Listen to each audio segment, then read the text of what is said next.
Ladies and gentlemen, welcome back to the True Life Podcast. I hope that everybody's day is going beautiful. I hope that the sun is shining. I hope the birds are singing and the wind is at your back. I got a great show for you today. He's been on the show before, incredible guy, and I want to welcome everybody to this space where boundaries dissolve and the depths of self-awareness are the ultimate frontier. Today's guest is someone who thrives at the intersection of entrepreneurship, mental health, and psychedelics, a true pioneer of the inner world and outer worlds. After 2 decades as a serial entrepreneur, he recognized that the path of true fulfillment lies not just in building business, but in building better versions of ourselves. Meet Gv Freeman, unstucker of humans, optimistic, and a fearless tipper of sacred cows. He embodies a Venn diagram where ancient wisdom meets modern dilemmas using centuries-old tools to address the struggles of today. GV stands at the sacred secular crossroads, guiding those who feel stuck, those who have achieved outward success but are still yearning for inner peace, inspiration, and purpose. Whether through transformational coaching, a psychedelic consultation, or masterminds, GV helps clients break through barriers and unlock deeper levels of satisfaction. He's the guide you call after all the other guides have fallen short. And he's here to take us on a profound journey, ladies and gentlemen. Welcome, Gv Freeman. How are you, my friend? I'm doing fantastic, George. Thank you for having me here. That's quite an introduction. You did a lot of research and concatenation to come up with all of that. So I appreciate your wisdom and expertise. It's coming right back to you. You know, we have had some really interesting conversations in the past, and I wanted to do justice to this conversation. I know you've got some new work out there, some new ideas, some of them controversial, some of them novel. And before we really jump into that, though, what's on your radar, man? How have you been? What's on your radar, and what's going on?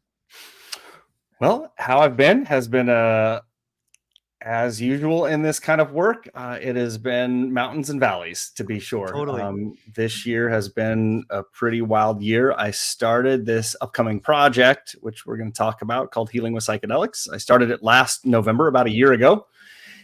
I drafted the table of contents for that book in Peru last November, and I spent the better part of this year working on that. And what's coming up next is in about 3 weeks, I head back to Peru.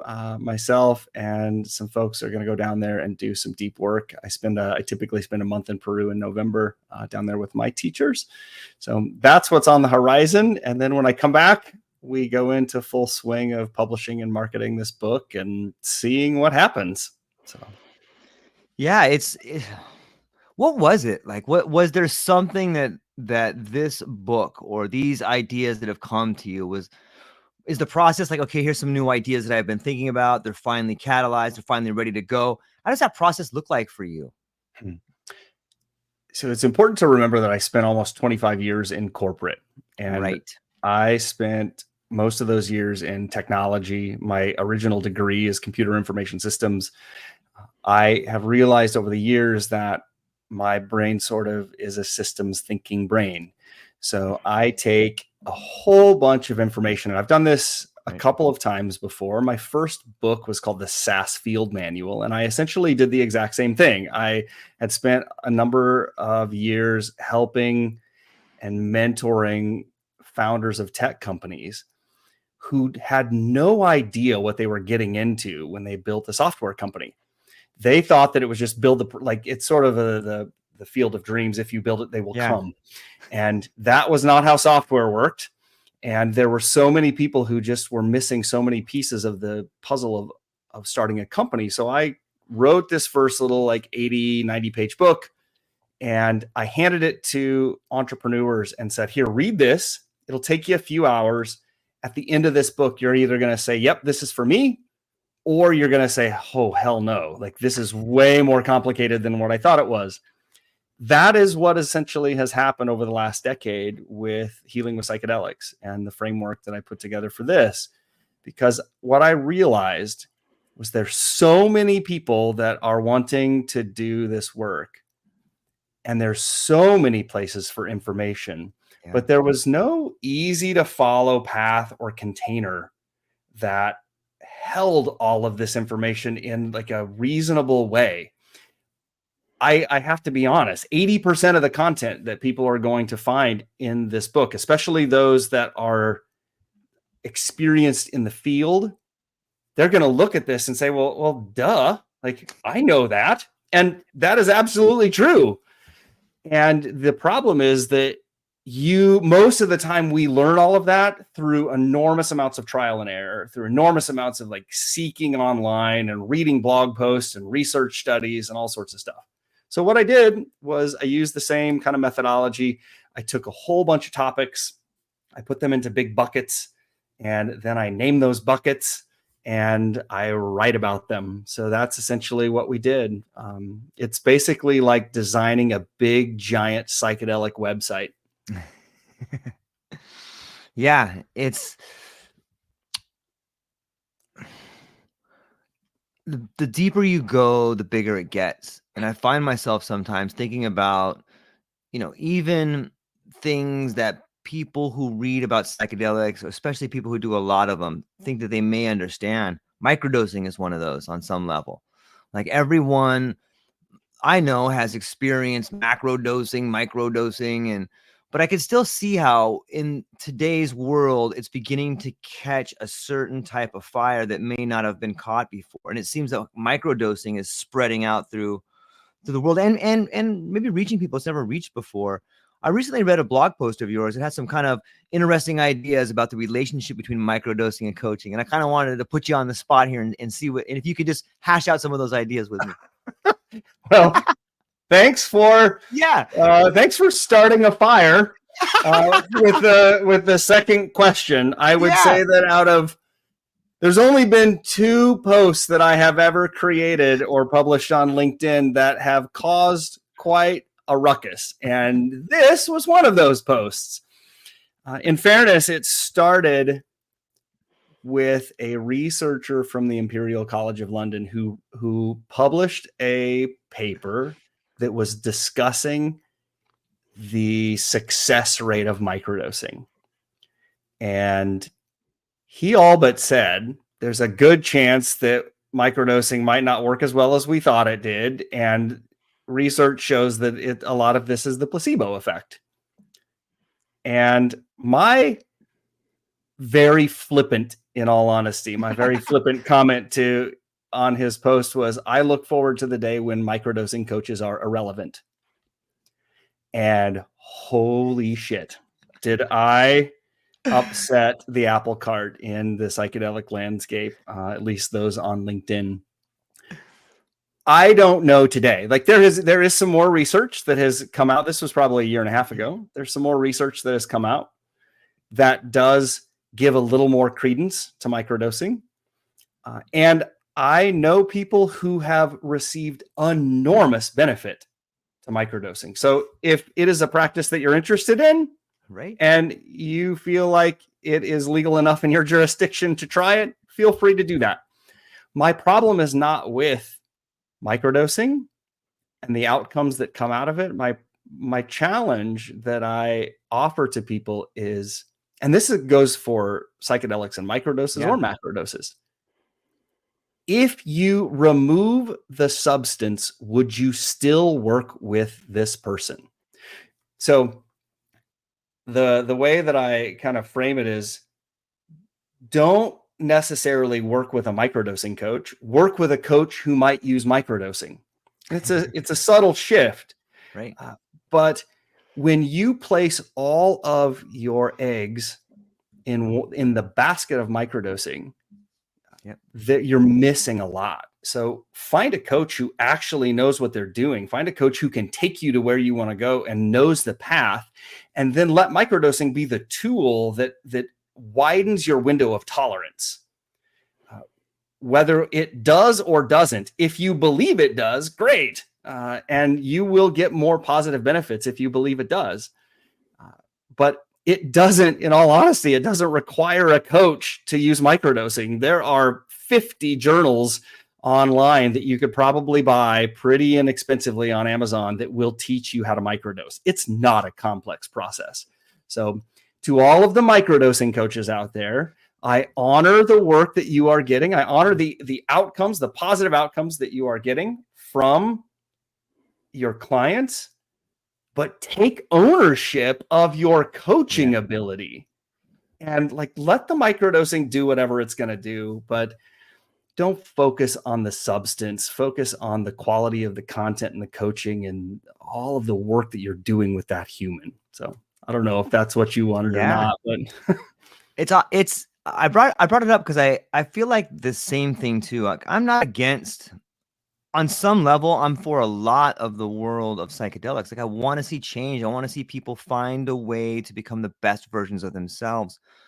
But it's almost irresponsible to say that there's not a lot of cash grabs out there. You know, it seems to me on some level you're beginning to see the instrument become institutionalized. And when I see microdosing coaches or guides on some level that are offering, you know, forever counseling, like, okay, that's a problem. Like, especially for microdosing, like microdosing should be, if you need someone for an introduction to show you the head of the trail, I got it. There it is. Hey, here it is right here. I'm gonna take you on one quick hike, and then there's all these flags. You go off how you want to. But to be with a microdosing coach for more than like 3 months, I think that the coaching is being a little bit, you know, there's a problem there. There seems to be a relationship that's starting out a little bit disingenuous. Like, this should be like, I'm going to show you how to use this, and you're on your own because you can handle it on some level. Is that, what do you think? I would totally agree. If you are truly a microdosing coach, it shouldn't take more than a month, because right. You can teach people how to microdose and how to be, you can give them a few practices and journal prompts that they can do on their own pretty effectively.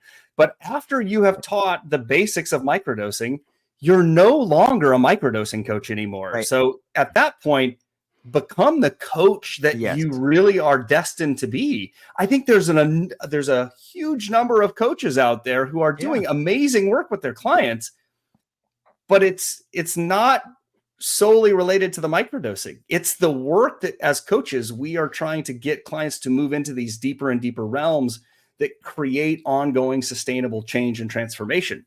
The microdoses are just there to help us maybe calm our nervous system a little bit, to widen our window of tolerance. There's a whole bunch of things that it can do. And if in fact, I don't know today if we can actually prove that microdosing increases neuroplasticity. We know that macrodosing does, but I don't think there is actually a study that shows microdosing increases neuroplasticity. If there is, somebody please comment and tell me that I'm wrong, because all publicity is good publicity, I guess.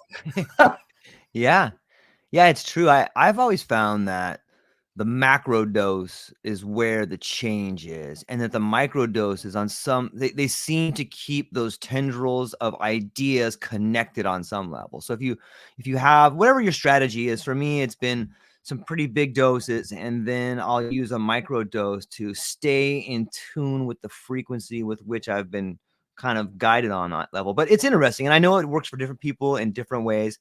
I just want to send everybody within the shout of my voice, if you're going to microdose, it's something you could do. Be careful, choose your stuff out there, but don't get sucked into being with someone strictly for microdosing for a long period of time. I think you're on the wrong path there if you go down that road too much. But in fairness, just recently, within the last 2-3 months, there has been sort of a, let's call it a scandal in the world of psychedelics, with people producing chocolate bars that were intended for microdosing that have put a whole bunch of people in the hospital. So your microdoses don't need to come in chocolate. They don't need to come in capsule form. They can literally be picked out of your garden and dried and used in a scale and dropped in your yogurt in the morning if you want to. Like, it doesn't have to be any more complicated than people are making it. Yeah, you know what? I was talking to the incredible journalist Jack Gorslin the other day, and he was talking about some of these head shops that are being rated for, you know, psilocybin-like substances, or these derivatives that are finding in these chocolate bar gas stations and stuff like that. What do you think that that's a real threat, GV, to be this whole thing kind of being shut down and trying to put the genie back in the bottle? I don't think it's a real threat. I don't think it helps. I think for anybody who wants this to not happen, I think that is evidence to slow the process. Maybe Mhm. that is, I don't think the genie's going to go back in the bottle at this point. It will be too hard for politicians and lawmakers to interrupt the research that's happening right now. And frankly, Lycos maps and the Right. failure that they recently had with the FDA, that hasn't stopped any research. Yeah.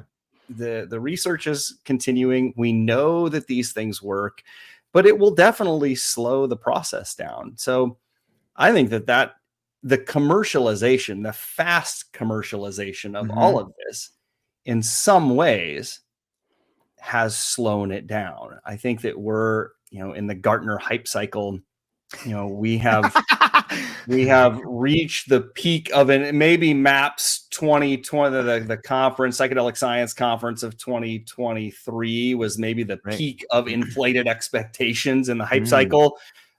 We are probably entering into sort of a trough of delusionment at one level.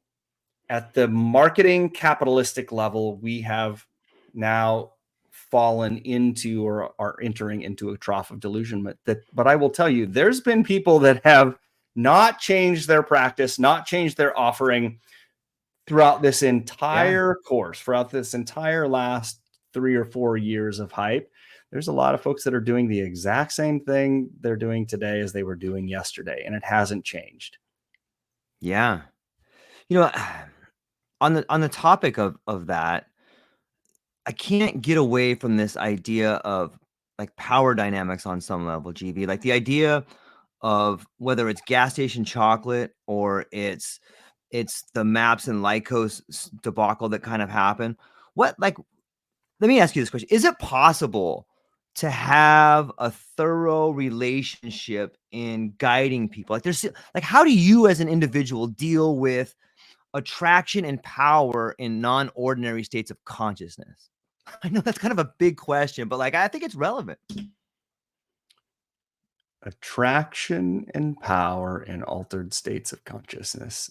Give me just a second here to Totally let take your this time. It's a big one, I know. settle.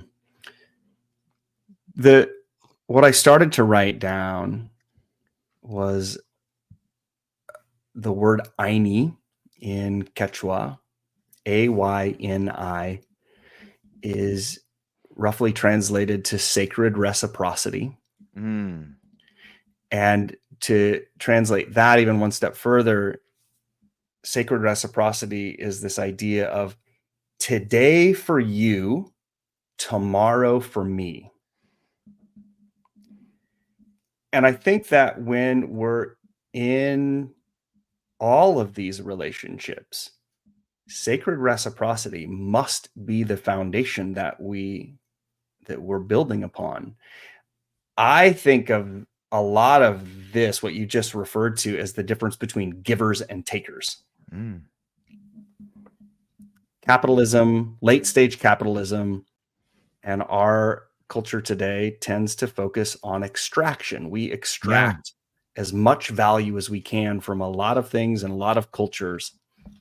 And if you take before you give, you are out of the sacred reciprocal agreement. So when we're in a session, we have to give first. And the giving in this case, I think, is, I'm going to use some weird language here, but it's the giving of the reduction of suffering. So we are giving people the tools. We are giving people our skills, our energy, our transmission to reduce their suffering. But we have to give that first. One of my first bosses years ago, when I asked him for a raise, I went in during my yearly review and said, I'm doing all of this hard work. I want a raise. And you know what he told me is, great, go out and make more money. Make more money for the company, and I will give you a raise. I will, in this case, he said, I'll pay you 1/3 of the revenue that you generate next year. He already had the model in our industry, in the technology industry, consulting, that that salaries were 1/3 of revenue generated. But the important part is that I had to generate the revenue first, and then I got my reward. It's the same thing I believe, in the healing space. We have to give first before we can take. My teachers in Peru, the maestro that I study with, when I go down there in November, I will pay for him and his brothers all of their expenses. I cover that up front. And at the end of that experience, they ask me, brother, how much do you want to pay? Do what you feel. They believe that God will take care of all of the finances for them. They don't specifically set a price for me to come down and do my work. I pay them what I can and what I feel like is in sacred reciprocity. Yeah, I like that. I wish more of the world could work that way. Maybe that is how it works on a cosmic level. This idea that we live in, this idea that we're paid a salary, or just maybe is the illusion. Maybe the real payout is you are getting in your life what you've given already. I mean, therein lies the secret, the movie, the book. Right. It is a universal law. And while I don't, the Buddha said, don't worry about karma. It's too complicated to understand. Right. We do not understand how karma fructifies in our life, and whether it's going to fructify in this lifetime or the next lifetime, and where our karma came from. But yeah, I think that everything is balanced. From the one becomes the two, the yin and the yang, for the dark and the light. And from the two become the many. And we all have to go back from the many through the two and back to the one. Yeah. And it's all just different levels of reality. Absolute reality is one. Then we have a dualistic reality, which is two. And then all of that two is shown in our life by all of these little human beings walking around trying to do the best they can. And I think that if we were able to think on a more sacred reciprocal level, we wouldn't have so much suffering in the world today. But it's really hard to do that when our nervous systems have been hijacked by scarcity. Yeah, it's a good point. It makes me, it's such a great tool for growth to see this bigger picture when you are down in the deep valleys of despair. In your book, you get into a really cool story of an individual that his journey with psychedelics influenced his understanding of self-reality and healing, kind of what we're talking about now. Maybe if you don't want to, can you share a little bit of the magic in this story of an individual that you spoke to in the book? For sure. I think that it's interesting.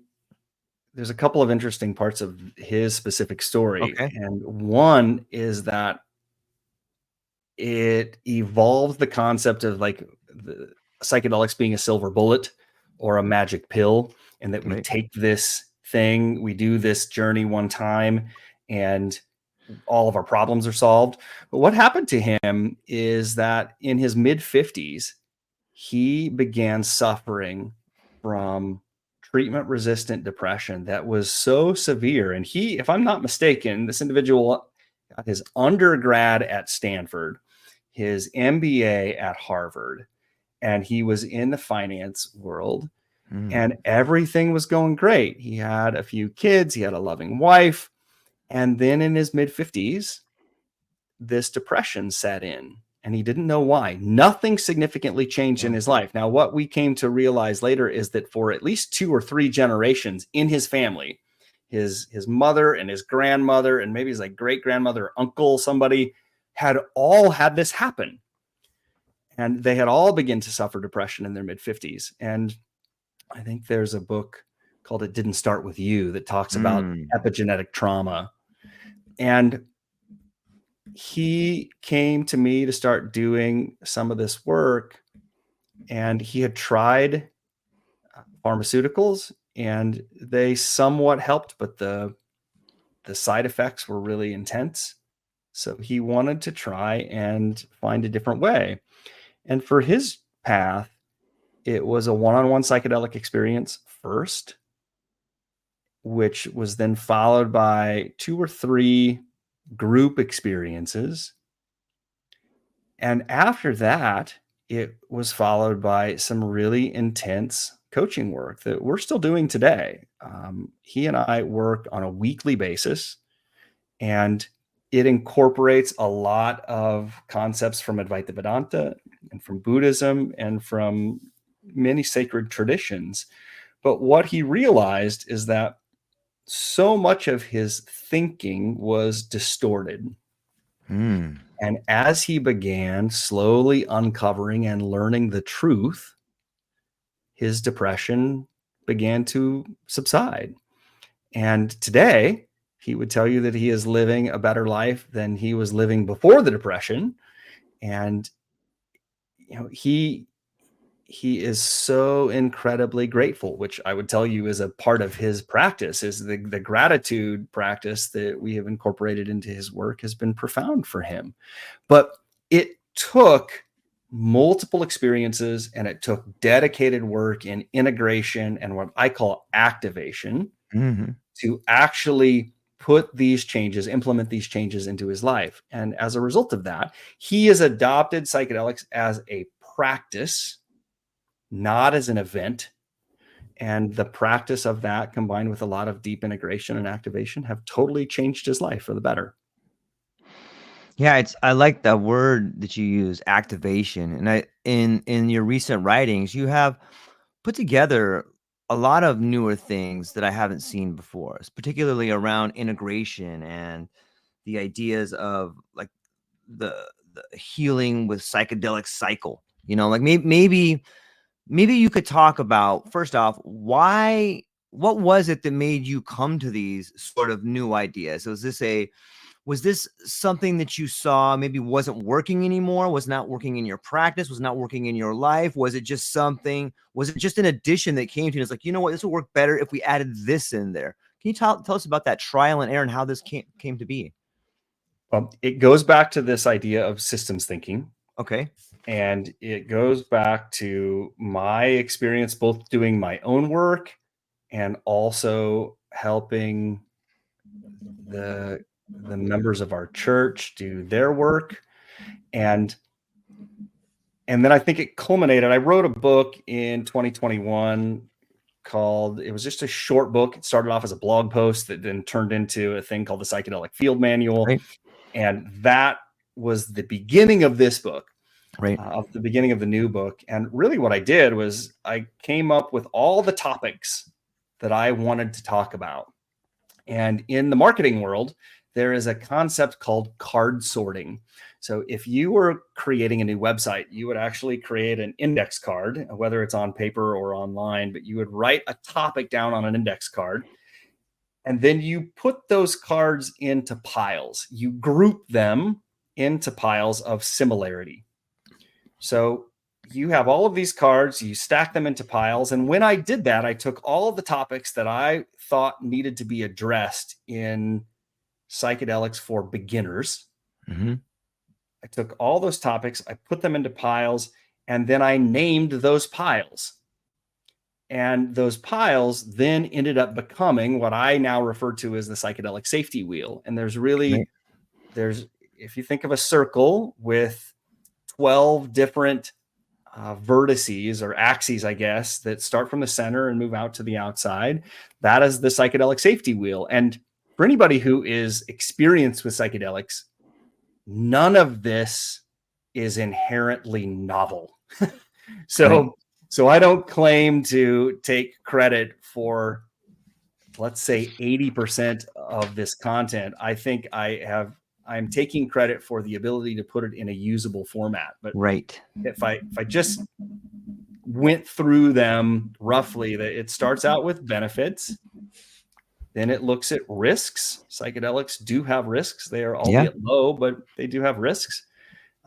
Intention, dosage, substance, what medicine you're going to take, facilitation, preparation, mindset, setting, the experience itself, your journey, then integration and activation.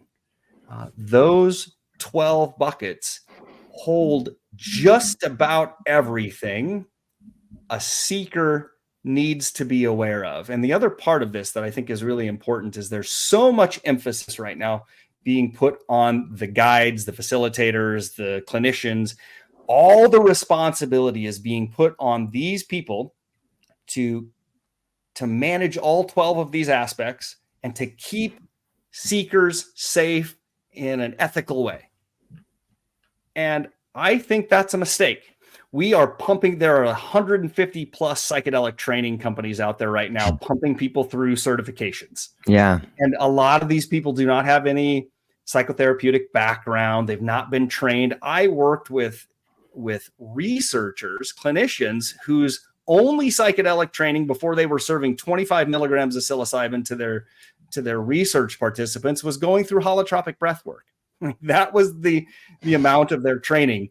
So if you're a seeker out there thinking about going into a research study, just know that the people that are doing research on you might have a whole hell of a lot less training than an underground guide. But what I really created this framework for was for seekers. This is what I refer to as bottom-up harm reduction.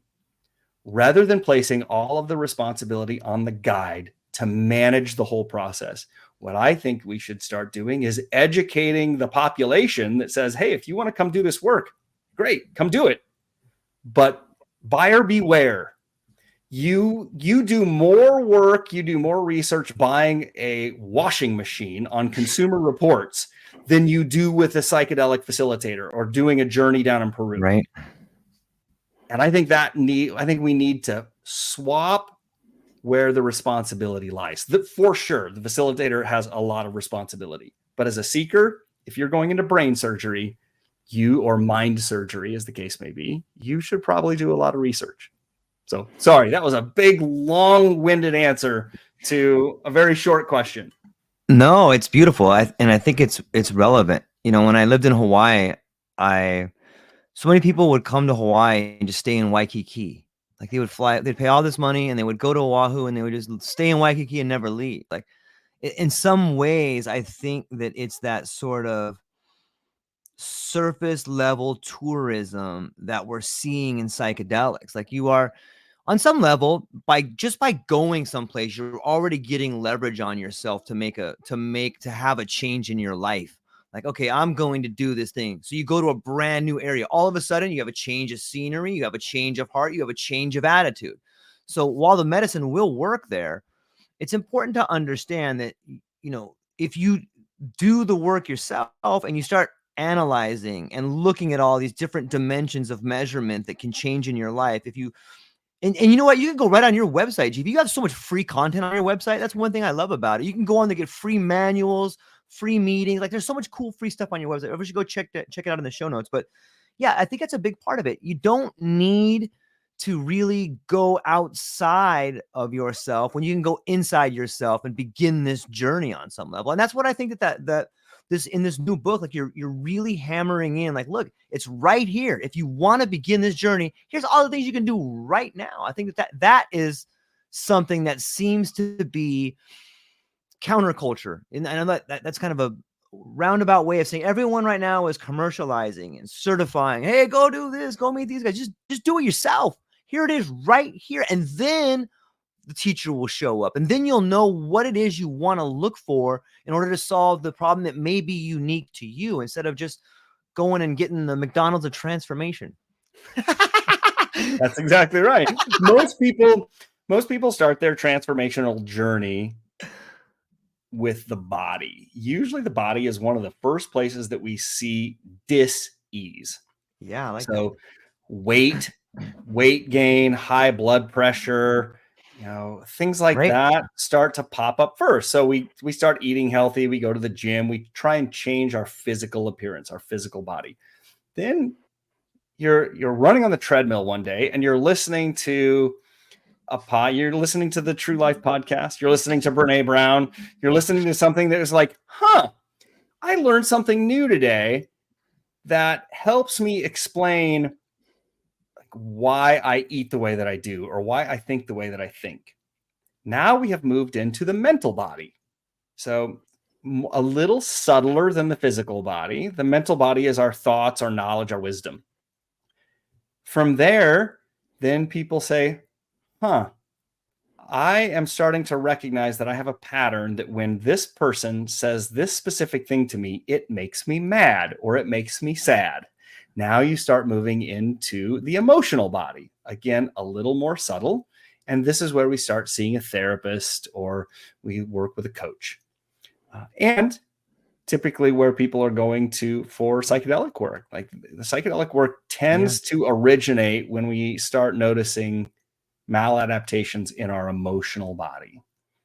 And then finally, we move into a more subtle state of the spiritual body. And that's where people come to spiritual practices. Personally, there's a lot of differences between religion and spirituality, and you can choose whether or not we want to go there or not. But spiritual practices, I believe, they show their rewards in the moment.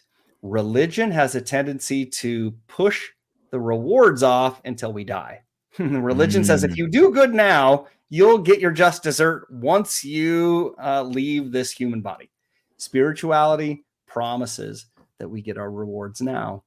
And everything that you seek is already within us. We just have to find it. It is a process of remembering who we truly are and self-realization. Yeah, I've been reading quite a few articles on the way in which particularly science is showing is finally kind of catching up to spirituality on some level. For so long we have put these things on two different sides. Science seems to throw out anything it can't measure. Okay, we can't measure that, it doesn't exist. Spirituality seems to have a way of pointing towards that change that we want to be, and it being something we can't thoroughly put into words. What's your take on science catching up to spirituality, or is it just part of the same? Is it part of the same picture, part of the same wholeness, or how do we tackle that? Science and spirituality. What do you think? First off, I think that we are driven by scientific materialism, and that concept originates from, maybe as simple as we can make it, you have to see it to believe it. Well said. And spirituality originates from the reverse of that. You have to believe it to see it. And do I think that science and spirituality are merging closer and closer together? Absolutely. I think that what we're seeing in quantum theory, and I am not a physicist, and I don't know if string theory cannot thus far be proven, but I think that just based on how close science is actually coming to what the rishis in India were teaching 3,500 years ago and what they talk about in the Bhagavad Gita and the Mahabharata, string theory proposes that everything is energy. We're all strings of energy vibrating at different frequencies. And when you compress or bind together these strings tight enough, these pieces of these strings of energy look like matter. They look like solid structures. Well, that is exactly what the rishis talked about when they referred to the Brahman in Advaita Vedanta. The Brahman is this substratum of everything. It is an energetic source that has always been and will always be. It moves from unmanifest to manifest, and when it becomes manifest, it creates solid structures. This is the foundation of the idea. Like when we say we are God, and God's a really tricky word for people. So maybe I should say we are infinite source. That's a more generic term that people, or universe or spirit or like whatever you want to use. But the idea that the Brahman creates us and that we are at our deepest level the same thing as the Brahman, which the rishis referred to as the Atman. That is our own little piece of the Brahman that exists within us. It's part of our soul, our psyche. It's hidden. What the rishi said, it's hidden in the hridayam, or the heart cave. It is the place, if you put your hand in the center of your chest, which would be over your fourth chakra, it exists in the heart cave. And this Atman and the Brahman only have three characteristics. Only three. Universal existence, meaning that it always was and it always will be. Universal truth, meaning that it knows everything, therefore we know everything. And it is the source of bliss. So at our core, we are blissful. We have just forgotten that. But where science and spirituality meet is in that place. We are all just energy. And depending on how tightly bound together that energy is, will change the frequency of our vibration. Yeah. It's interesting to think, like, you work with a lot of different people and you have seen people create big changes in their life. You have created giant changes in your life. Do you think that, and you had mentioned the term dis-ease when we look at people's bodies, or you could probably just pull up the DSM and look at that as a manifest. It seems to me like all these diseases, this dis-ease is our problem trying to function in a world that is sick. When you help people and the help that you've done in your life, do you think that helping yourself and healing is just coming to terms with the idea of finding out who you really are? Yeah, that's exactly what it is. So if we imagine for a moment that this Brahman, the source of everything, the substratum of everything, if a little piece of that is within us, and that's called the Atman, that's our soul. Right. Our soul. Now I'm going to switch over to another concept. Okay. So David Hawkins wrote Power versus Force. What was the name of that again? I'm sorry. Power versus Force by David Hawkins. I think it was in 1994. And David Hawkins presented what he refers to as the map of consciousness. And through a whole bunch of kinesiology, muscle testing, millions of muscle tests over 20 years, showed that on average, humans vibrate at have a frequency of a certain level, and his lowest vibration is shame. And that's shame vibrates at he calls it energetic log of 20, and enlightenment vibrates at 1,000. So remember, we started talking about energy and waves. Yep. We know that energy has a certain frequency and a certain amplitude.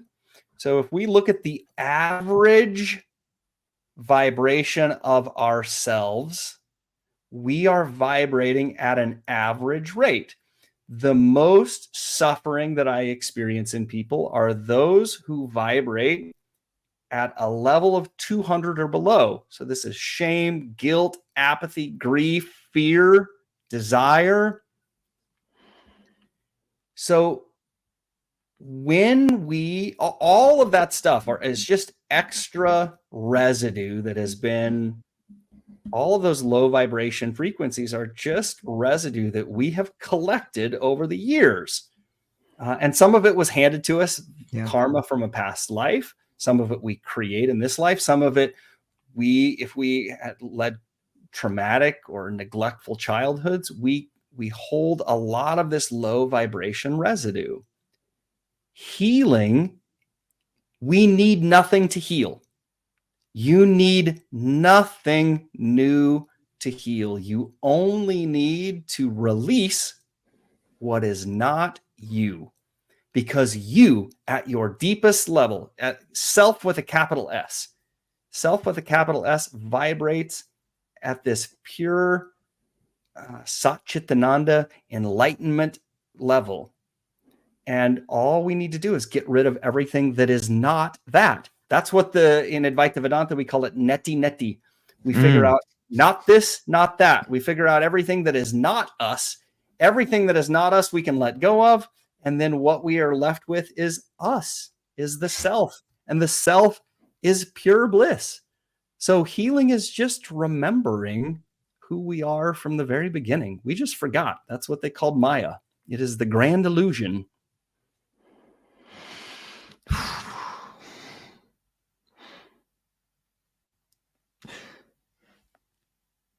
I think on some level, now I'm connecting the idea of the wheel we talked about earlier and all these buckets in which you can begin your journey. Sometimes like the first step of that journey is hard. Like when we start thinking about getting rid of the things that aren't you. And then, okay, well, how do I do that? How do you do that, Gv? How do you get rid of the things that aren't you? I'm sure the first part is awareness. However, like, how do you start taking these steps to get rid of the things that aren't you? Well, we sort of talked about it, right? We start with the physical body. You go work out. You want to change your physical body. You want to get healthier. That's the beginning way. And then we learn a little bit. We move to the mental body. We start experiencing our emotions and we realize, you know what? I don't want to be angry anymore. One of the first ways to start healing is to begin recognizing that we are not our feelings. I think in cognitive behavioral therapy, they say feelings aren't facts. Right. And in Advaita Vedanta, we would say, if I can observe something, it is not me. So if I can observe my anger, that anger is not me. And if I want to be a less angry person, I need to figure out what's causing that anger. Usually anger sits on top of fear. Fear sits on top of sadness. So I go back and I find the source of that anger and the fear and the sadness, and I release it. When I release that low vibration piece of energy in yoga or in traditional Eastern wisdom, we would call it a samskara. Besser van der Kolk, who wrote The Body Keeps the Score, says that trauma is stored in the body, in the nervous system. Well, the nervous system runs on electricity. If trauma is stored in the nervous system, then it's just low vibration electricity. And if we release the low vibrations over time, with the more vibrations that we release, the higher our average frequency grows. And once you make it past, in Hawkins' map, once you make it past 200, you move away from a survival paradigm. So 200 and below is survival. We're just trying to get by. And this is where most people start their healing journey. They are just surviving. But once you build enough strength in your system and you release enough of the old crap, then you move above 200. Courage. Courage is the swing point. Courage is the middle of the pendulum. When you move into courage, now you are growing. Now you start to actually experience life in a new and profound way. But we have to get rid of all that low crap first. And we do that with working out. We do that with therapy. We do that with coaching. We do that with meditation. You can start your journey anywhere. I spent 10 days in silent meditation in Vipassana, and that was my first moment of self-realization. It felt like ants were eating off the side of my face for at least a minute. And in that practice, we become equanimous to these feelings. So I chose not to be happy or sad that my face was being eaten off by a swarm of ants. But in that moment, what was happening, what I didn't realize until 3 months later after sitting in that moment, was that the feeling of being broken had been taken away from me. I didn't even know that I thought that I was broken. I didn't know that I felt that I was broken, but for whatever reason, that was taken away from me in that 1 minute of meditation. So choose whatever path is most accessible to you, if that's going to the gym, if that's going for a walk for 30 minutes a day, that's where you start. Psychedelics are not the entry point. I would tell most people, do not enter your healing journey with the trailhead of psychedelics, because it could be a really challenging experience. Well, how old were you when you had that experience of the ants and that particular meditation? That happened in 2020. It was the first Vipassana meditation retreat that came back online after COVID. It was in the middle of rural Idaho, and I had been intended to go to a Joseph Goldstein retreat on the East Coast, and that retreat was canceled because of COVID. And the next day I woke up and said, well, if I can't go on that, I've always kind of wanted to do this Vipassana thing. And there was one retreat center in the entire world that had just opened up registration spots. And I happened to be one of the first people to sign up. So it was a little bit of divine intervention. Einstein said, synchronicity is God's way of remaining anonymous. And this was, I'm sorry, he said coincidence is God's way of remaining anonymous. I think synchronicity was a Carl Jung quote, but that's how I ended up there. It brings up the idea that you talk about in your book too, about us being both divine and human. But before I jump into that one, everything prior to, I want to tie in the idea of courage, healing, and a low vibration. It seems to me, and not starting your journey at psychedelics, was everything before 2020 necessary in order for you to find the courage, the role of the trials and tribulations in your life, living in the corporate world, some of the letdowns, all the family drama, all the relationship drama? Was that all necessary in order for you to have that moment at that retreat? Yeah. Of course, right? And if we zoom far enough out, we start to realize that everything is perfect. If, there's the way that I diagram this to my clients is, if you imagine a horizontal line, and in the middle of that line, you draw a straight vertical line. So it looks like an upside down T. Mm-hmm. And when we're born, we start at where those lines intersect. We start at the base of that upside down T, and we are that the horizontal line represents suffering. The vertical line represents dharma or destiny. This is the way that I really think of the difference between fate and free will. So at the beginning of our journey, we're born where suffering is zero, and our dharma or our free will, our dharma or our fate are exactly at the origin point.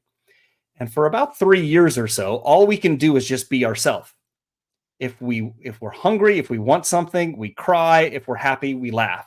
Our insides look like our outsides.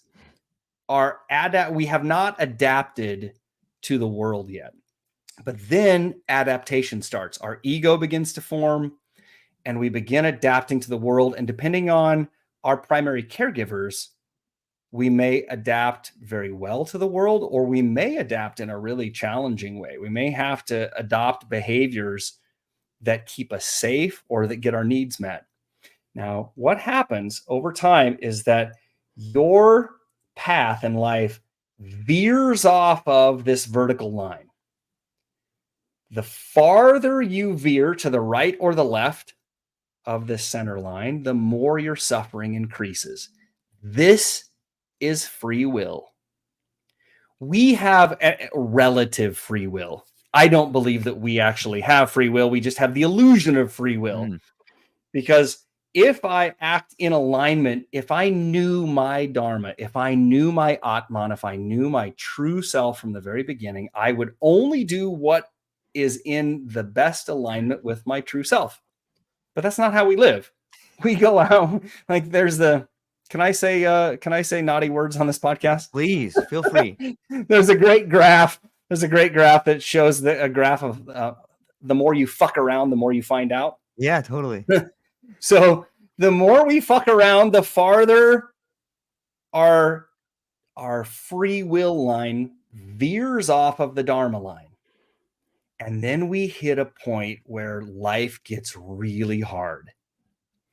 And that's where we then turn back and say, I need to make changes in my life. That's where our line that was moving away, our free will line that was moving away from Dharma, now reorients and we move back towards Dharma. And we go back. And our life feels amazing. And that's when we're crossing over our Dharma line. And then what do? We're like, oh, I should go fuck around a little bit more. And we go to the other side and we fuck around a little bit more until our life gets really challenging. And then we find out that we don't really enjoy that. And we start to come back. And at some point in time, we start to realize who we truly are. We start to truly heal. And at that point, we start making decisions that are in alignment with our Dharma. And we stop fucking around quite so much. So yes, the answer to your question is all of this stuff had to happen for me. When I was 14 years old, I lived in a small Nebraska town, 3,500 people. I got outed as a gay kid when I was 14 years old. And my whole sophomore year was absolutely horrific. I experienced tremendous bullying and trauma. And so what did I do? I moved to Belgium. I became a foreign exchange student and I lived overseas for 11 months and I started drinking and I started using drugs. And that was the adaptation that I used to hide all of that difficult experience. All of the relational trauma that occurred to me was being shoved down. It was heavy energy that I stored inside of my system. And I numbed it all with substances. And I did that for 15 years. And then finally, in 2007, I got sober. I started working with a qualified sponsor. And in a lot of ways, 12-step recovery saved my life. And it started me on the journey that I am today. And that had to happen for me to heal and for me to end up at a Vipassana retreat and for me to go set with ayahuasca in 2015 and for me to continue doing the work that I'm doing today.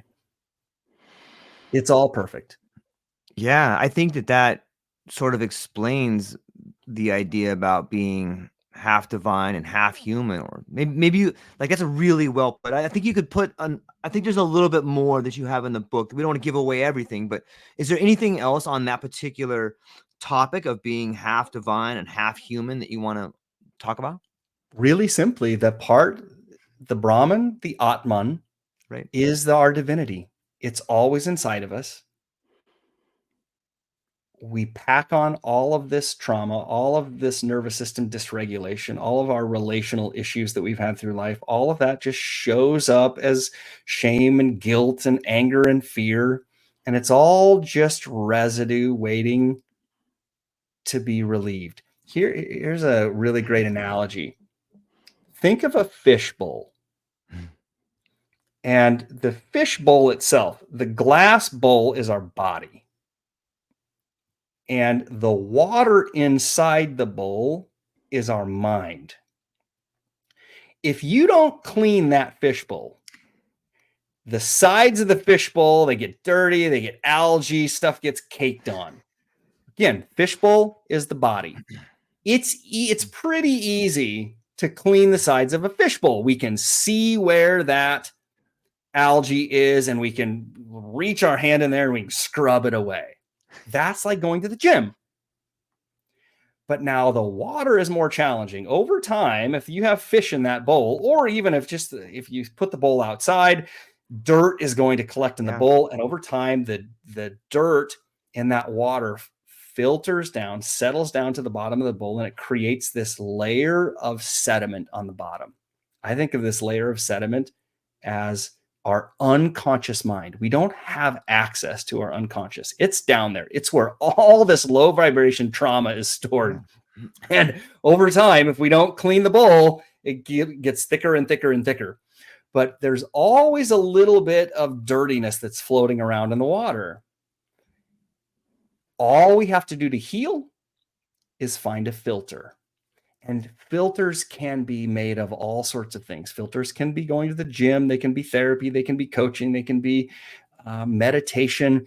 And in my case, and what the book is about, is how to use psychedelics as a powerful filter that not only can clean the water in the bowl, but it also has a chance to stir up some of that sediment on the bottom. And once that sediment is stirred up, we have an opportunity to clean it, release it. Psychedelics, at their very simple nature, transmute, transform, and liberate low vibration energy from the water. They help clean the sides of our bowl. They can heal the body, the mind, and the spirit. That's all we're doing. And the Atman inside of us is pure. It's just waiting for us to find it again. That is our divinity. It never changes. Everything else that is not that is our humanness.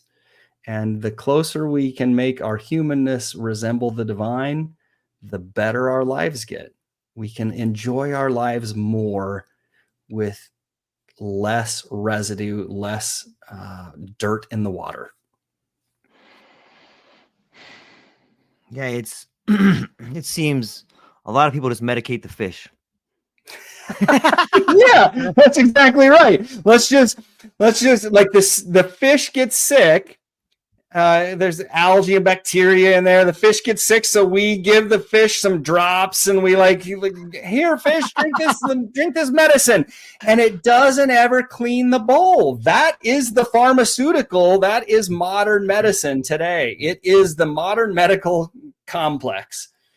Modern pharmaceuticals, dude, they don't heal us any more than NyQuil heals a cold virus. All NyQuil is doing is just numbing the symptoms, is decreasing our symptoms long enough for our body and our immune system to clean itself.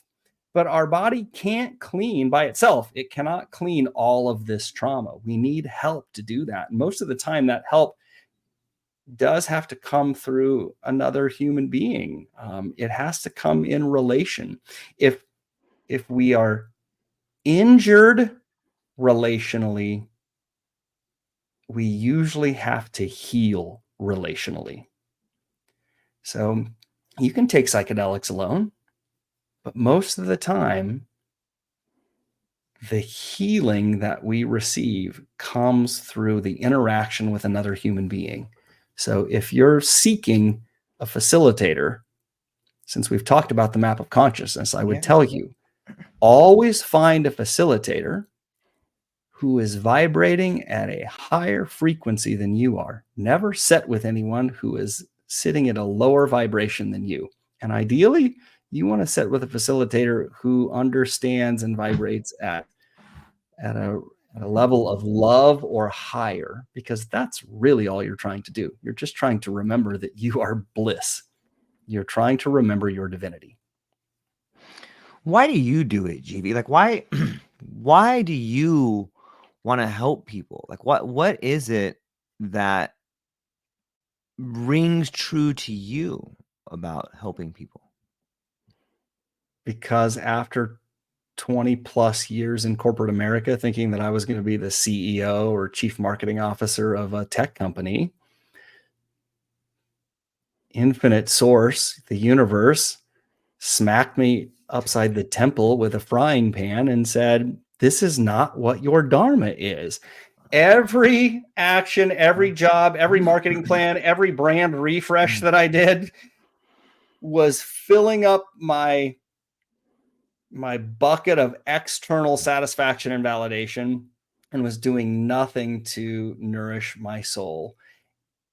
And this is what I have found is my calling. When it's your calling, it will keep calling. And finally, I decided to listen because I had suffered enough by not listening.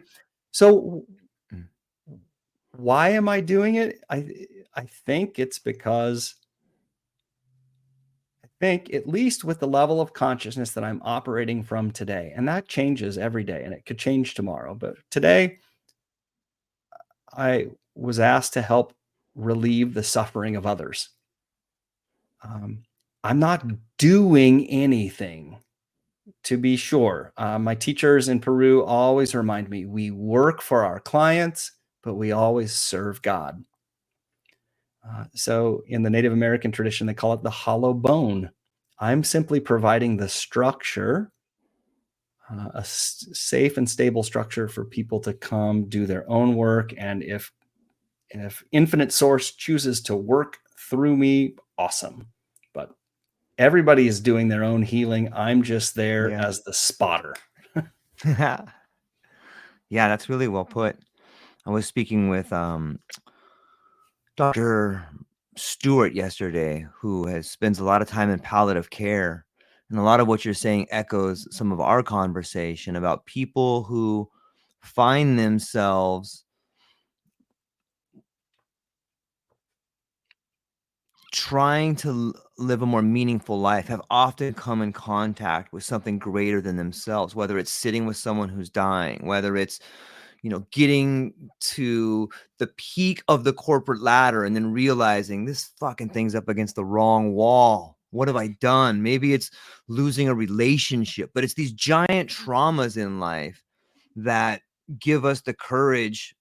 Maybe that's a higher vibration to start doing meaningful change in our life. And it sounds to me like that's a huge part of what you're doing. And I know when I talk to you and speaking to you outside of here that you are going out of your way to create a more meaningful version of yourself. And in doing so, it's contagious to other people, man. Like, what? Maybe we could talk about meaning for a little while. Whew.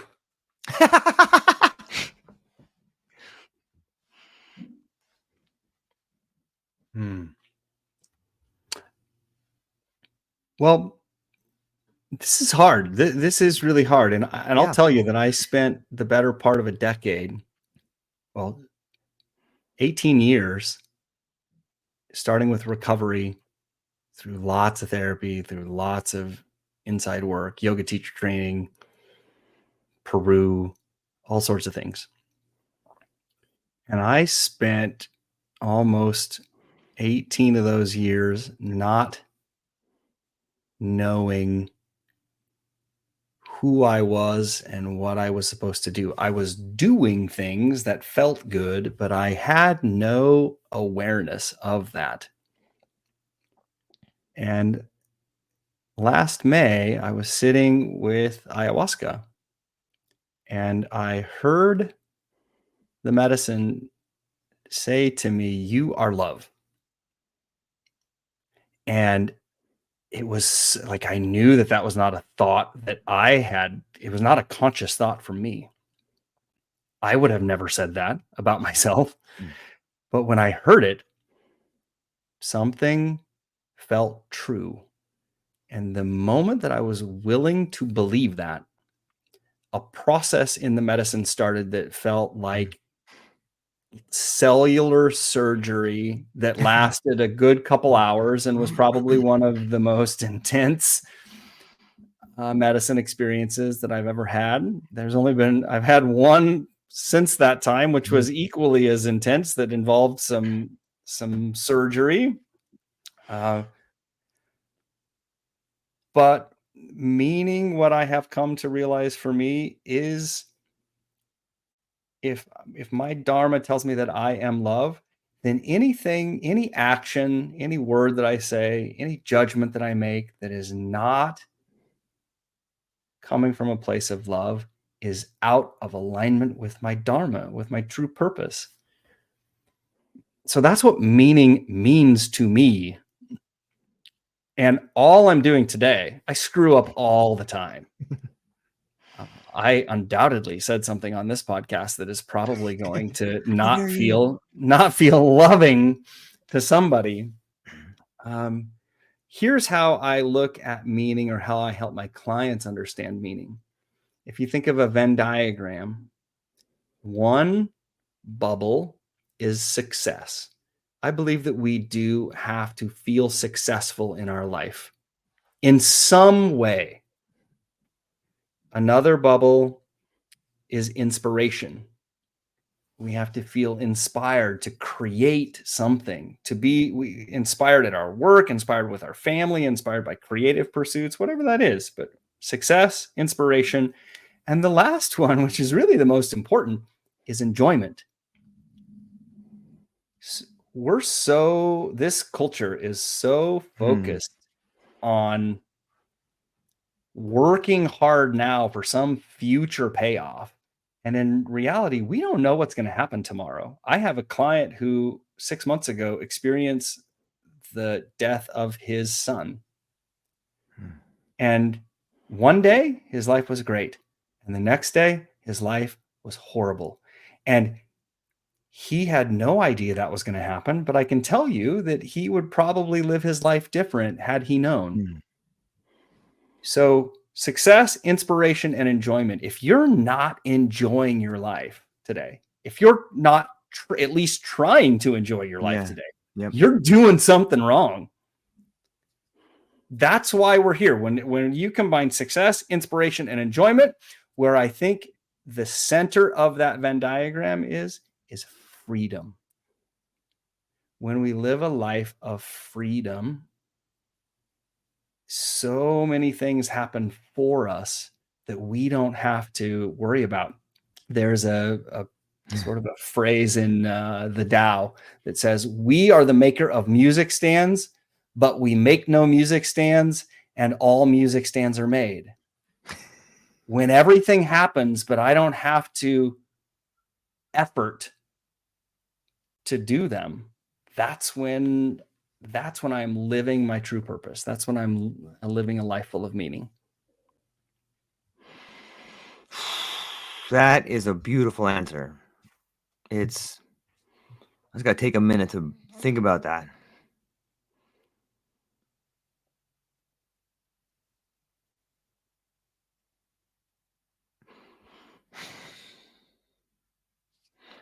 Do you think it's culture? Like, it takes so much courage to do that. Like, it takes it, and it seems so counterintuitive. Like, why does it take so much courage to do the things you want to do, to be the person you're supposed to be? Is that because we're bombarded since youth of, when I think of culture, I think of the first 4 letters of cult.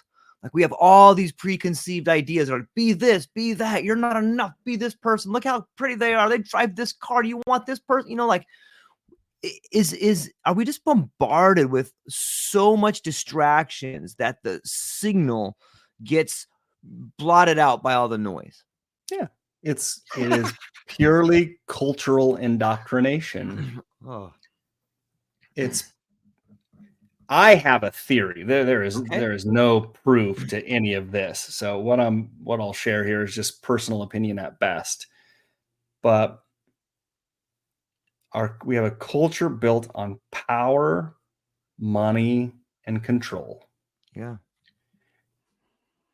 And when I look at so many people who are striving for more power, who are billionaires looking for more money, and who want more control, the first thing that comes up for me when I hear that is, what is the energy that is generating those desires? The Buddha said all suffering comes from craving and aversion.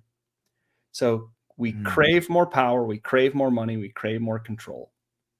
What is the source of that craving? And my hunch is that it's fear. It's fear and scarcity. Yeah. Some people are just given massive amounts of money when they are born. They're just the intergenerational wealth. Right. It happens. They can't do anything about it. But I do think that so many people are operating from a place of scarcity and fear, and no amount of money is ever going to make them feel safe.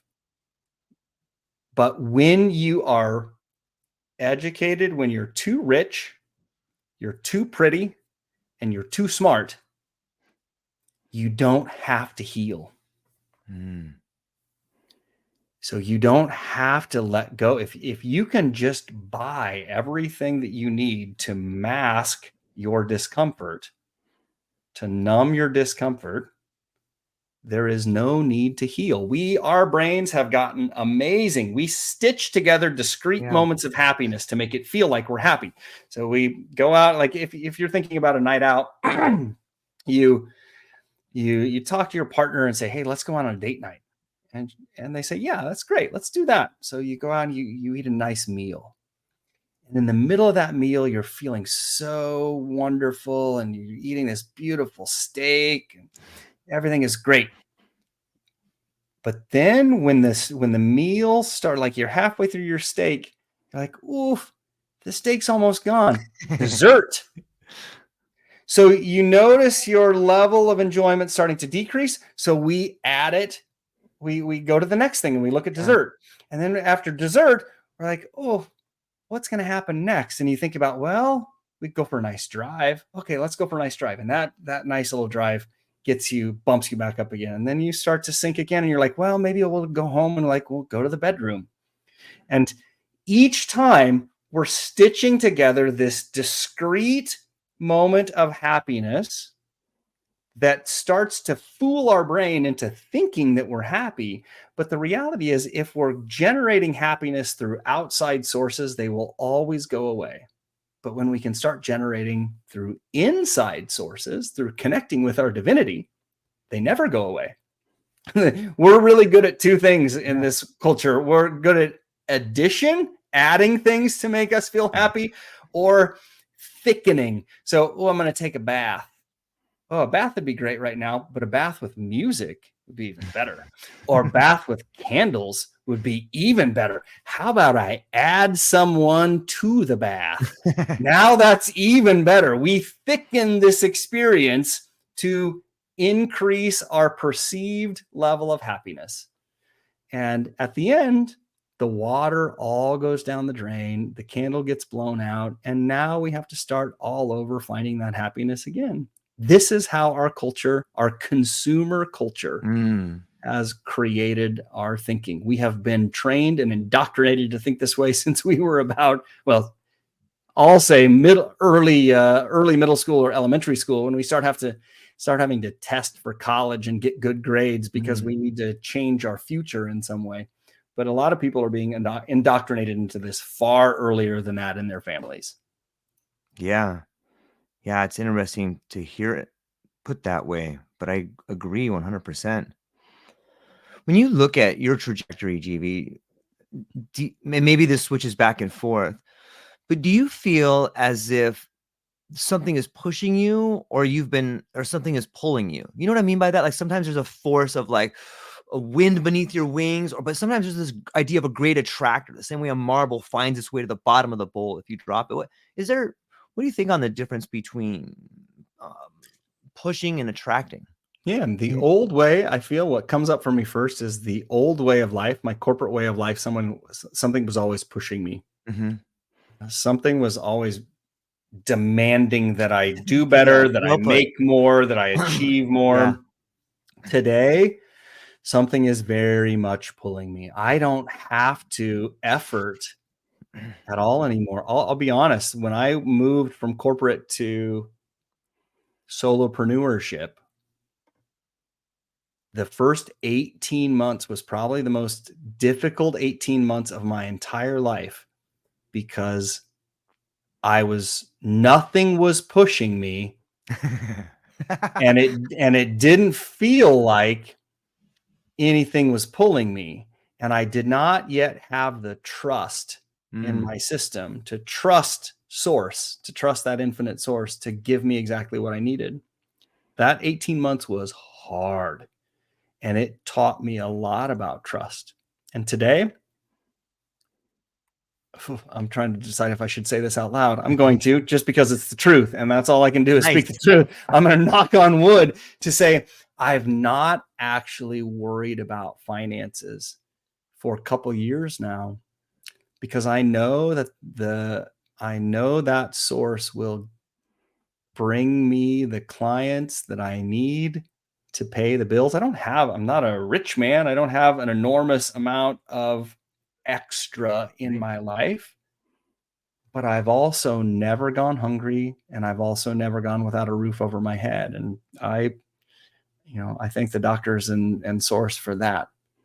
But I trust today. I trust that everything's going to work exactly the way that it's supposed to. And I've stopped trying. Marketing has, after 20 plus years in marketing, it's amazing how much effort I put into trying to get people to manipulate people to buy shit. And now I actively encourage people to not buy stuff. I say, buy it or not. Like, come on this trip or not. Do what your heart feels, because I never want to manipulate or encourage someone to do something that's out of alignment with their own authentic self. I'm trying to be my authentic self.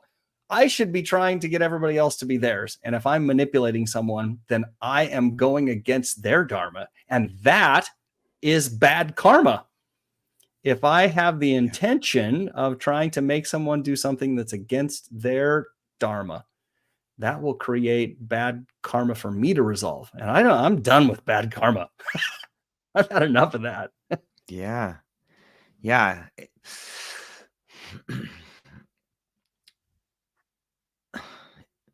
It brings me to an interesting idea of, no one can tell the future or whatever, but it seems to me, maybe it speaks volumes of where I'm at in my life, but it seems that I feel like we're on the cusp of a whole new creator economy. Maybe it's the people I'm talking to. Maybe it's getting to hang out with you for a while or speaking to some really cool people. But the journey that you talk about courage and these 18 months of like, okay, nothing is pushing me. Now I'm being pulled. Do you see, like, and maybe it's the circles that we spin in, but do you see the future emerging as more of a creator economy? I think everyone is creating. I think that desire makes the world turn. Like that.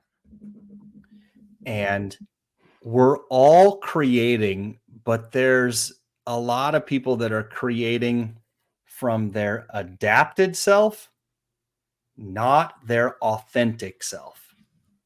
So I think that the feeling that I would imagine that the feeling that you're feeling, the shift that you're feeling, is that people are creating from a place of authenticity. Now it's creating from the heart, not from the head. Yeah. And it's coming from a place of love. It's not coming from scarcity and fear. It's truly creating from somewhere in Hawkins' map. It's coming from 200 or above. It's coming from courage or willingness or acceptance or love. It's not coming from fear and scarcity. Yeah, that's well said. It's so contagious in some ways too.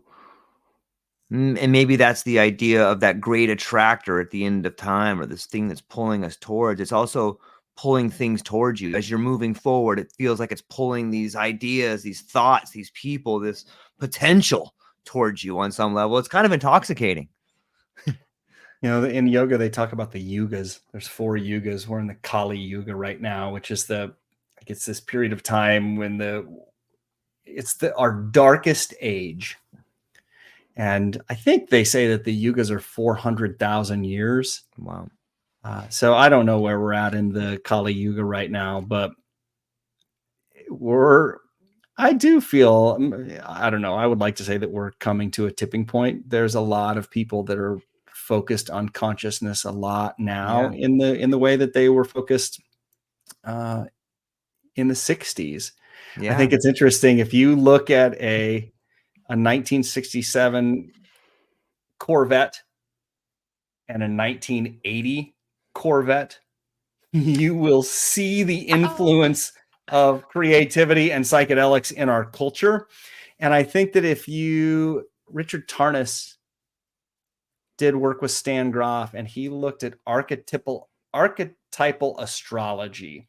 And he proposed that so much of what humans create is actually in the cosmos. It's actually in the alignment of the planets. And the most transformative parts of our culture have been, you can go back and look through the astrology at that time and see why. And I think that we have been entering into a very transformative phase. And I'm not an expert in any of that stuff, but there are definitely people out there. And Rick Tarnas has written a few really amazing books if people are looking for them. It's so interesting that you bring up a car metaphor. I can't help but think how much the Cybertruck looks like the DeLorean. You know what I mean? Like same doors, same stainless steel, like John DeLorean. It's just, like I just saw one yesterday, and I'm like, dude, we're Back to the Future. Let me look at something. Yeah, please do. So the DeLorean was created in 1975. That was the year I was born. I'm gonna go out on a limb and piss some more people off here. I love it. And I'm gonna offer that the individual who probably is running the majority of the creation of that of the new DeLorean is probably operating from a level of consciousness that is far below love, and that it would not surprise me that we create a tank, that we create a car that the average person that can drive, that looks like a vehicle that could be driven on a battlefield. It feels like a car that would be created and driven by someone that operates out of fear. And there is a big difference between intelligence and wisdom. Just because you use a typewriter doesn't mean you're not wise. I think that we have swapped the idea of intelligence and wisdom in our culture. We have stopped listening to the eldest of our culture. And as a result of that, if you are still wanting to use a typewriter instead of a smartphone, we deem you as unintelligent and unwise. Our relationship with age and the elderly in our culture is really not very productive. And if we would start listening to people who still want to use typewriters, or at least have experience using typewriters, we might not be in the situation that we're currently in. But instead, we look to 20, 30 somethings who are building AI as our brightest of our generation. And I think that is the difference between knowledge and wisdom. And we have focused on a knowledge culture and not a wisdom culture. Yeah, especially in the West. It's interesting you bring that up. I feel like there has been it's been severed, this rite of passage, this ritual passing down of knowledge to the next leaders on some level. And there's a lot of blame to go around. I see so many people in positions of authority. They should stop trying to be an authority and start handing down some wisdom to the people that desperately need it and are thirsting for it. And we've created look at all these ideas of like longevity, like how much money is spent on living forever. Like if you want to live forever, don't build a monument to yourself. Don't build a museum. Pass down your knowledge to the next person that can carry that and keep that dream alive on some level. I really hope that it's something. I got a project I'm working on where we take people in palliative care and give them the microphone and allow them to talk about the transgressions, talk about the wins, talk about the losses, talk about the heartache, talk about what you would have done different. Like there's some real, and maybe that's the return to ceremony. Maybe that's the new Eleusinian mysteries that we have upon us where we can pass that down. But man, I think we're hitting on a really big nerve here, because it's not the first conversation I've had about this, but wisdom is something the world is in desperate need of right now.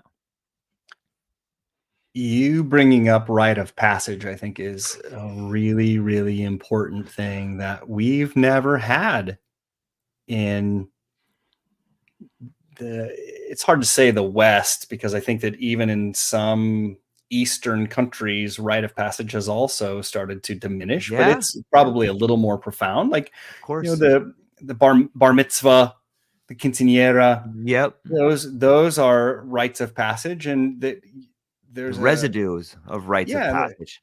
There's implications that come with those rites of passage, and for many people, myself included, here, I never went through that. We don't have those in our modern culture, and I think that for many people, the first powerful and profound psychedelic experience you have is that rite of passage.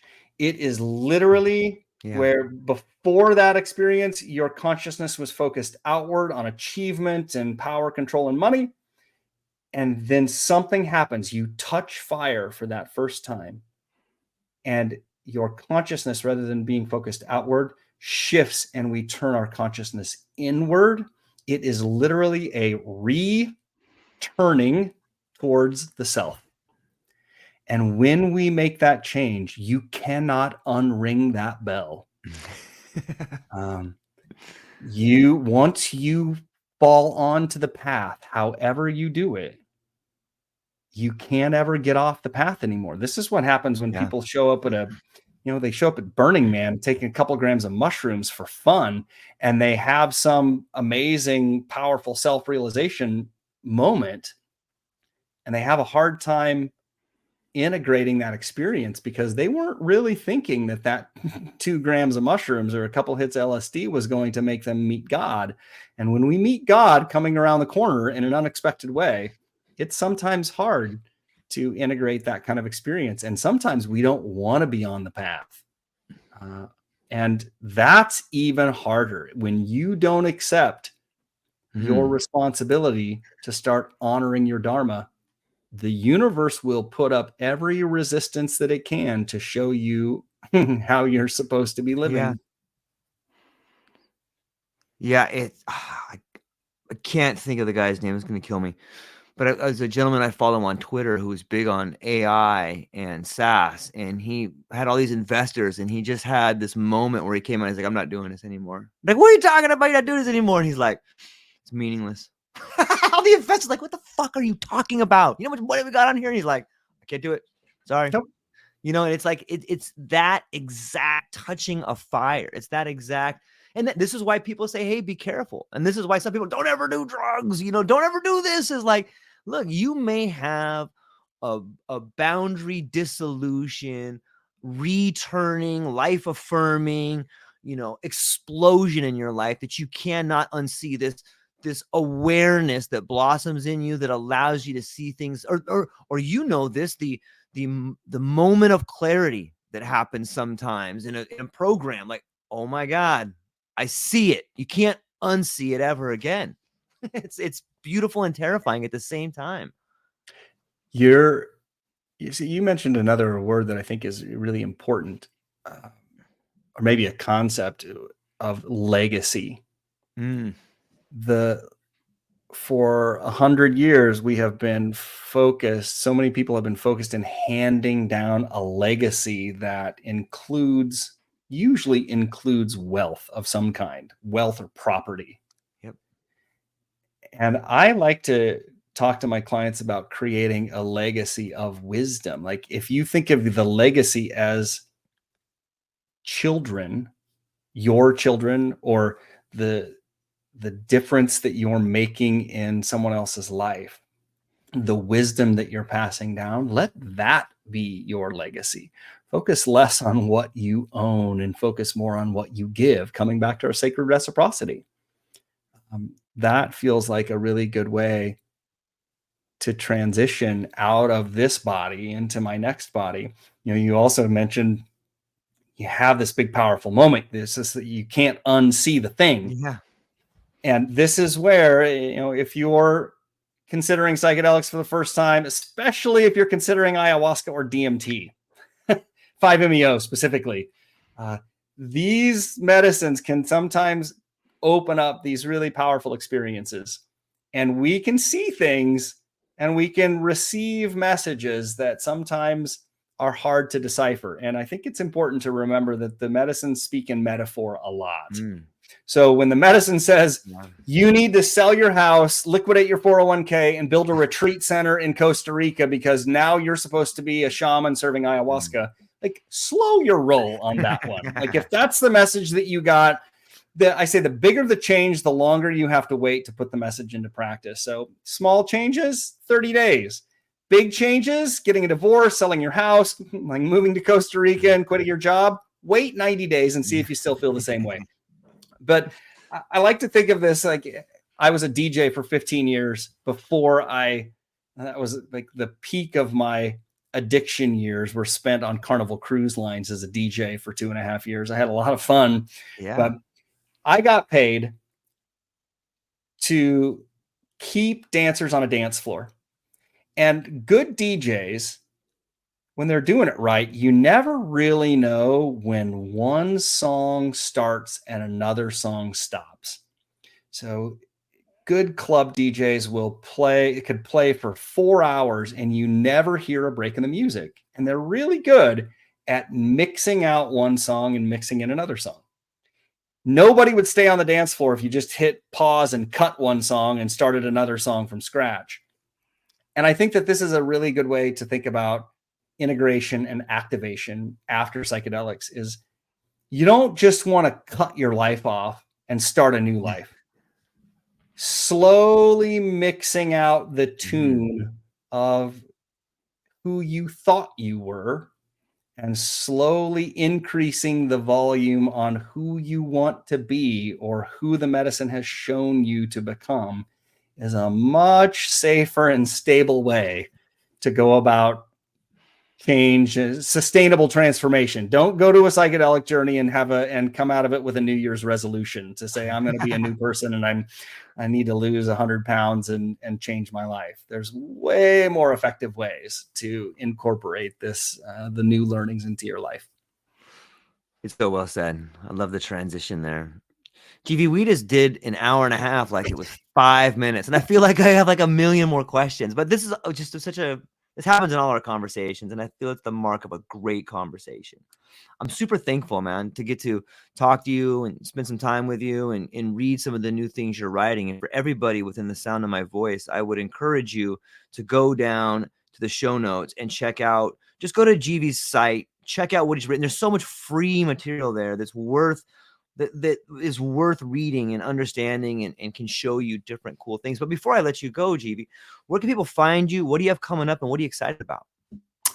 So where can people find me? My personal site is gvfreeman.com, letters G and the letter V, freeman.com.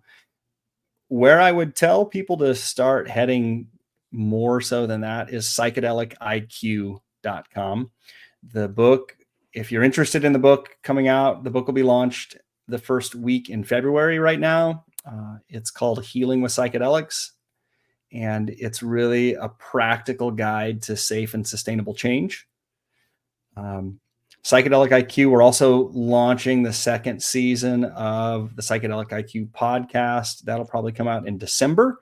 That's guidance for guides primarily, but there's a lot of great information in that for both guides and seekers. So those are 2 places to go to find me. What's happening next? The book is everything right now. This has been like birthing an energetic baby that I don't want to do for a long time. I didn't realize how hard this was going to be, but I'm glad that it's happening. We're actually going to Peru in 3 weeks. We'll be taking people down to Peru again next year. So if you're really interested in wanting to do work with a true indigenous maestro who is so deeply connected to this medicine, let me know.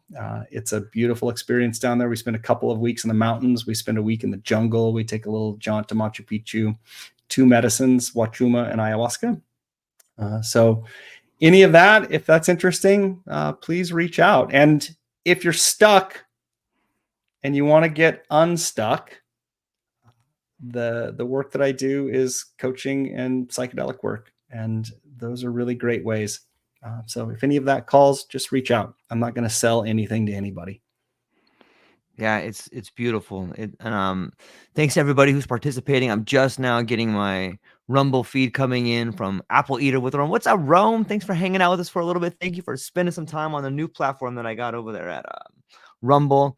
Go back, Rome. You'll love this. I promise you. I know you're just jumping in now, but go back, listen to some of the stuff we said. GV's an incredible human being. He's got a lot of unique ways in which he can explain some of the trials and tribulations in his life that I don't know, they speak to me. Clint Kyles, thank you so much. To everybody else that's been hanging out with us, I hope you have a beautiful day. Go down to the show notes, reach out to GV. GV, hang on briefly afterwards. To everyone else, I hope you have a wonderful day. And that's all we got. Aloha.